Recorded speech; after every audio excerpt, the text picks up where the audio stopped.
objective is the combination of your main product and ancillary tasks. For my teaser trailer I also had to make a magazine cover and a film poster.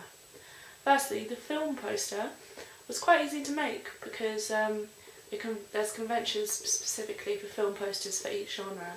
So I looked at a range from romance and romantic comedy and from other genres to compare.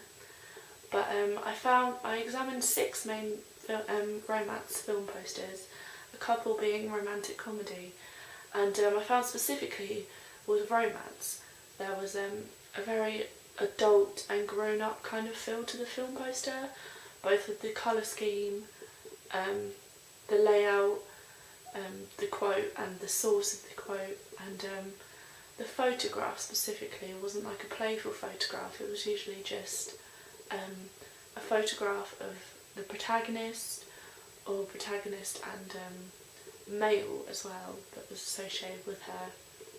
I found this convention from looking specifically at 500 Days of Summer film posters. I felt they were very grown up and that reflected the film very well, and I wanted to do the exact same thing with mine. Conventions of romantic comedies, which I wanted to avoid, were very glaring, very bright colour schemes, very girly in some cases, very pinks and purples.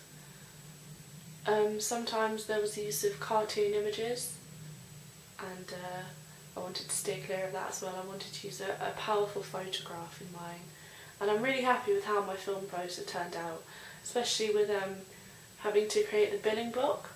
I thought that was very, it took a long time, but I'm really proud of it because it does look very real and it makes the whole film poster look like it's an actual film poster, and I think it makes it look really professional. By doing a step-to-step guide on my blog, I've shown how difficult it actually is to make the film poster look effective, from editing the photo to actually deciding on the title placement and the fonts and stuff.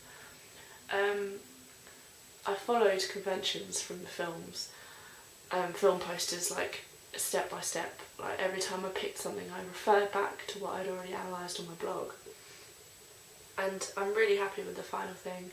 I've done one set of audience feedback for it and they really liked it. I just had to tweak a couple of little things, and now I've actually got my finished product.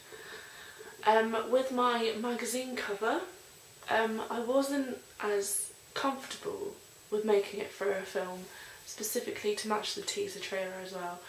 It was specifically hard just for the genre, because romances and romantic comedies aren't publicised in film magazines as much as actions and horrors and that kind of genre that appeal to a mass audience. Romantics and romantic comedies are specifically for females, and there aren't any film magazines explicitly aimed at females. Which was a shame because I didn't have any conventions to follow to make my magazine cover. Instead I made my own, which I decided to call Chick Flicks, and the colour scheme isn't pinks and purples and girly and it's teenage like a magazine like Sugar or Shout, but it actually does look like a film poster. I made it like with reds and purples, a very adult female feel.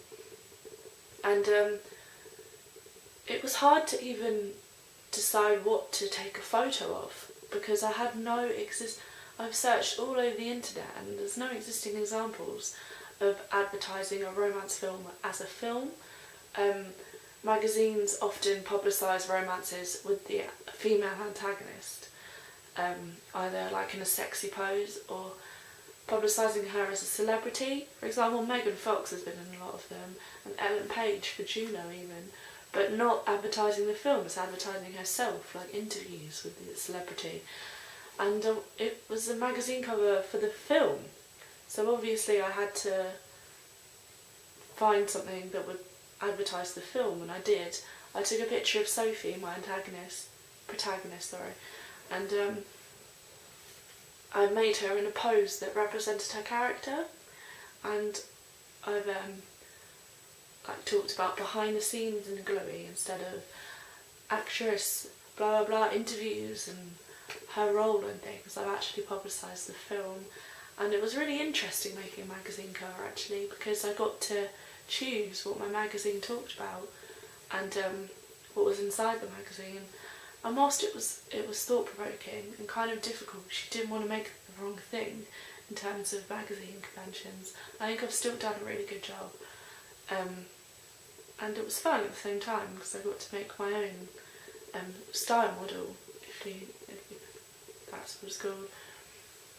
So all in all, the combination of my main product and ancillary tasks wasn't ideal and wasn't easy, which isn't a bad thing.